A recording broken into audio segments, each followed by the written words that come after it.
Vers ce temps-là, le roi Hérode porta les mains sur quelques membres de l'Église pour les maltraiter et fit mourir par l'épée Jacques, frère de Jean. Voyant que cela était agréable aux Juifs, il fit en outre arrêter Pierre. C'était pendant les jours des pains sans levain. Après l'avoir saisi et jeté en prison, il mit sous la surveillance de 4 escouades, de 4 soldats chacune, avec l'intention de le faire comparaître devant le peuple après la Pâque. Pierre était donc gardé dans la prison. Sans relâche, la prière montait de l'Église vers Dieu pour lui. Hérode allait le faire comparaître. Cette nuit-là, Pierre, lié de 2 chaînes, dormait entre 2 soldats, et des sentinelles devant la porte gardaient la prison. Et voici qu'un ange du Seigneur survint, et qu'une lumière brilla dans la cellule. L'ange réveilla Pierre en le frappant au côté. Puis il dit, « Lève-toi promptement. » Les chaînes tombèrent de ses mains. Et l'ange lui dit, « Mets ta ceinture et attache tes sandales. » Et il fit ainsi. L'ange lui dit, « Enveloppe-toi de ton manteau et suis-moi. » Pierre sortit et le suivit. Il ne savait pas que l'intervention de l'ange était vraie, mais il pensait avoir une vision. Lorsqu'ils eurent passé la première garde, puis la seconde, ils arrivèrent à la porte de fer qui mène à la ville. Elle s'ouvrit d'elle-même devant eux. Ils sortirent et s'avancèrent dans une rue. Aussitôt, l'ange le quitta. Revenu à lui, Pierre dit, « Maintenant, je sais vraiment que le Seigneur a envoyé son ange et qui m'a délivré de la main d'Hérode et de tout ce que le peuple juif attendait. » Après la réflexion, il se rendit à la maison de Marie, mère de Jean surnommé Marc, où un certain nombre de personnes étaient réunies et priaient. Quand il eut frappé à la porte d'entrée, une servante du nom de Rôde s'approcha pour écouter. Elle reconnut la voix de Pierre et, dans sa joie, au lieu d'ouvrir, elle courut annoncer que Pierre était là, devant l'entrée. Ils lui dirent, « Tu es folle. » Mais elle soutenait qu'il était bien ainsi, et ils dirent, « C'est son ange. » Cependant, Pierre continuait à frapper. Ils ouvrirent et furent étonnés de le voir. De la main, il leur fit signe de se taire, leur raconta comment le Seigneur l'avait fait sortir de la prison et dit, « Annoncez-le à Jacques et aux frères. » Puis il sortit et s'en alla dans un autre lieu. Quand il fit jour, l'agitation ne fut pas petite parmi les soldats. Qui était donc devenu Pierre? Hérode le fit rechercher, mais ne le trouva pas. Il fit juger les gardes et donna l'ordre de les exécuter. Ensuite, il descendit de la Judée à Césarée pour y séjourner. Il était en conflit avec les Tyriens et les Sidoniens, mais ils vinrent le trouver d'un commun accord. Et après avoir gagné Blastus, le chambellan du roi, ils sollicitèrent la paix, parce que leur paix tirait sa subsistance de celui du roi. Au jour fixé, Hérode, revêtu de ses habits royaux, s'assit à la tribune et les harangua. Le peuple s'y criait, « Voix d'un Dieu et non d'un homme !» Un instant, un ange du Seigneur le frappa, parce qu'il n'avait pas donné gloire à Dieu. Et, rongé par des vers, il expira. Cependant, la parole du Seigneur se répandait et progressait. Barnabas et Saul, après s'être acquittés de leur service, s'en retournèrent de Jérusalem en prenant avec eux Jean, surnommé Marc.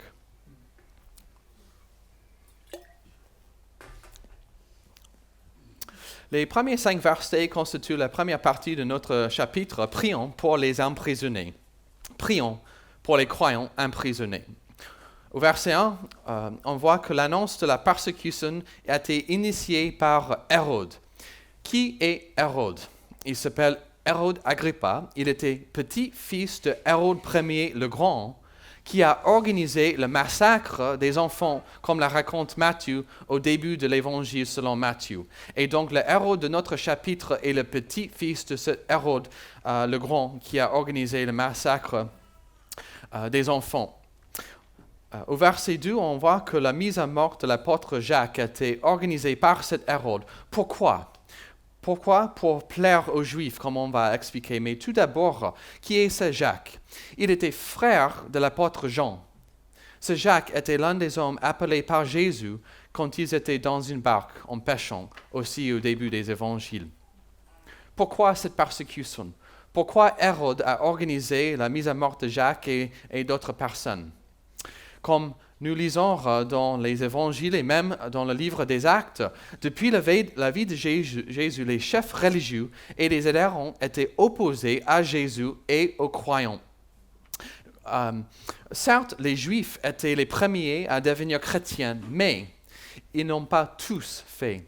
C'est-à-dire, même, on peut penser déjà au livre des Actes, le jour de la Pentecôte, c'était les Juifs qui étaient là, qui sont devenus chrétiens, mais ce n'est pas le cas où à Jérusalem, chaque Juif est devenu chrétien. Certains ont quand même résisté Jésus et soutenu la persécution de Jésus, les apôtres et même les chrétiens, comme nous lisons dans ce chapitre, Acte 10 ce matin.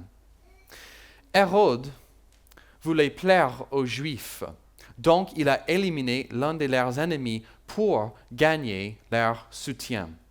Je me permets de répéter cette phrase pour comprendre pourquoi Hérode a organisé la mort de Jacques. Hérode voulait plaire aux Juifs, donc il a éliminé l'un de leurs ennemis pour gagner leur soutien. Ça a bien marché, comme c'est écrit au verset 3. Donc, la mort de Jacques était agréable aux Juifs. Et voilà, ça a bien marché pour lui, et donc Hérode cherchait un autre responsable de l'Église à mettre à mort pour gagner un corps de soutien. Et donc, il a trouvé Pierre. Verset 3, on voit que c'était pendant les jours des pains sans levain. Est-ce que cette phrase vous rappelle de quelque chose, une autre histoire dans les évangiles, dans le livre des Actes? Les jours de pains sans levain étaient la même période de l'année que la crucifixion de Jésus. Et dans ce chapitre, Acte chapitre 12, Luc, qui l'a rédigé, veut faire une certaine comparaison entre la vie, la mort et la résurrection de Jésus et la vie de Pierre et sa vécu. Il y a un écho de la vie de Jésus dans ce chapitre. Et voilà une question pour nous tous. Comment cela a fini pour les personnes opposées à Jésus? Il est sorti du tombeau. Amen. Ceux qui s'opposent à Dieu ont des plans qui ne vont jamais réussir définitivement. Et ça, c'est un rappel pour nous tous aujourd'hui. Les plans de Dieu vont forcément réussir, même au milieu de la persécution temporaire. C'est à nous de faire le lien entre la mort et la résurrection de Jésus et cette histoire qu'on lit, Actes chapitre 12. Verset 4, Pierre est en prison en attendant sa mort sous la surveillance. Comme Jésus, je vous rappelle, dans le tombeau, il était aussi surveillé par des gardes. Je vous invite à relire le verset 5 avec moi. Verset 5. Pierre était donc gardé dans la prison, sans relâche. La prière montait de l'Église vers Dieu pour lui. Le même mot traduit par sans relâche est aussi utilisé quand Jésus priait dans le jardin de Gethsémane. Question pour nous tous. Comment répondrions-nous à la persécution? Si vous êtes un peu comme moi je serais tenté à peut-être appeler un homme ou une femme politique ou même un avocat ou même disputer avec des personnes. Mais qu'est-ce qu'on lit ici dans ce texte? L'Église priait. Et la suite est une indication que Dieu répond aux prières. Voici un rappel et une application pour nous. Prions pour l'Église persécutée.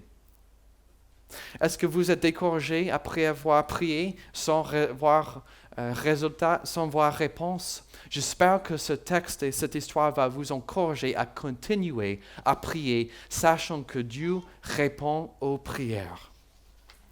Cela nous amène à notre deuxième partie de ce matin, versets 6 à 19. Priez sans cesse.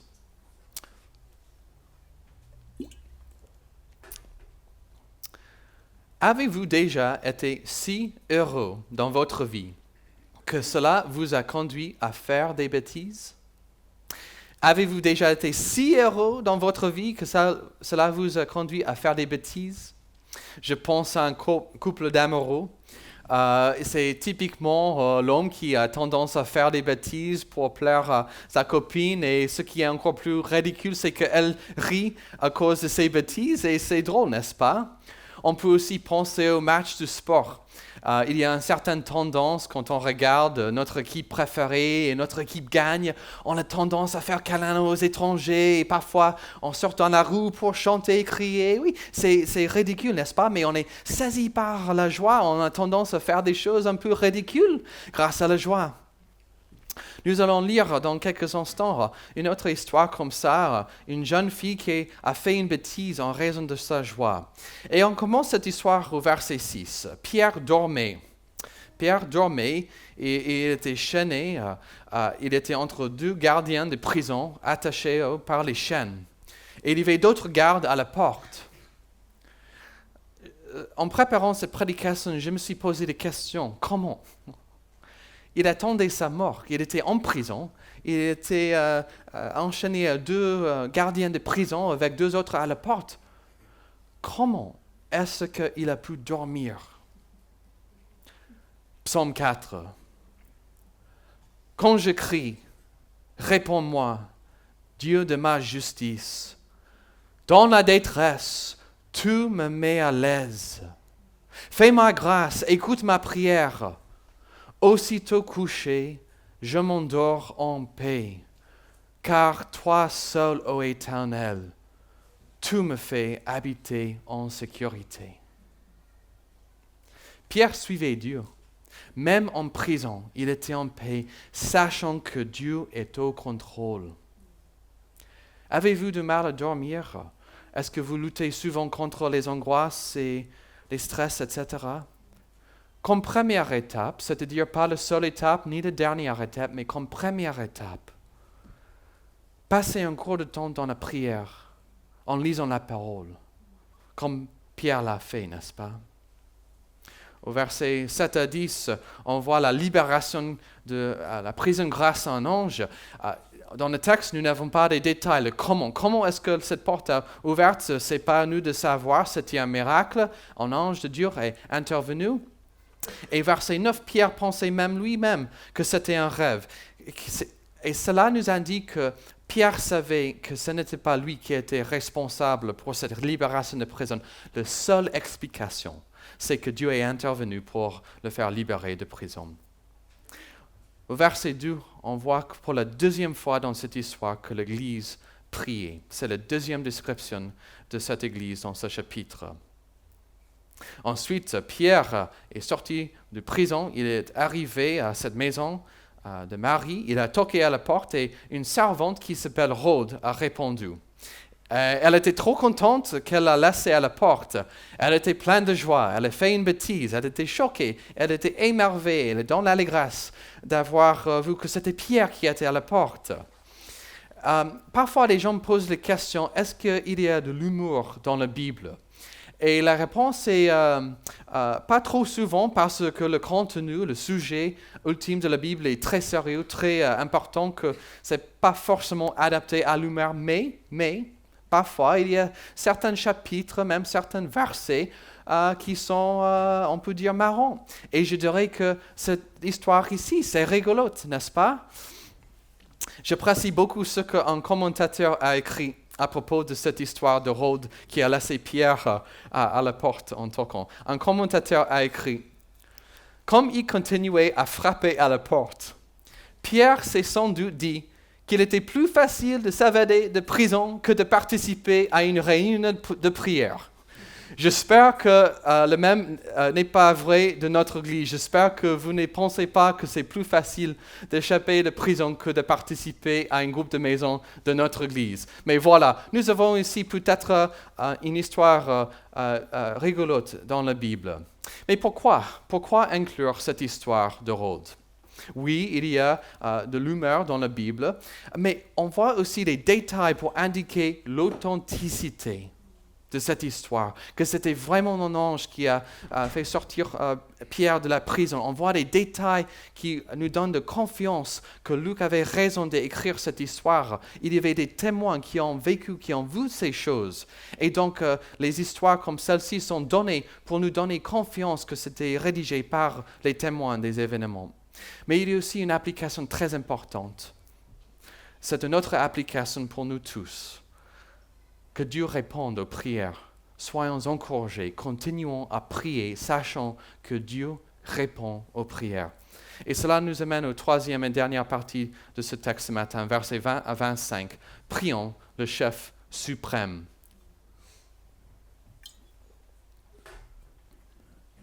Rien à voir avec les chrétiens, il y avait un conflit politique entre les villes Tyr et Sidon et la région de Judée dont Hérode était responsable.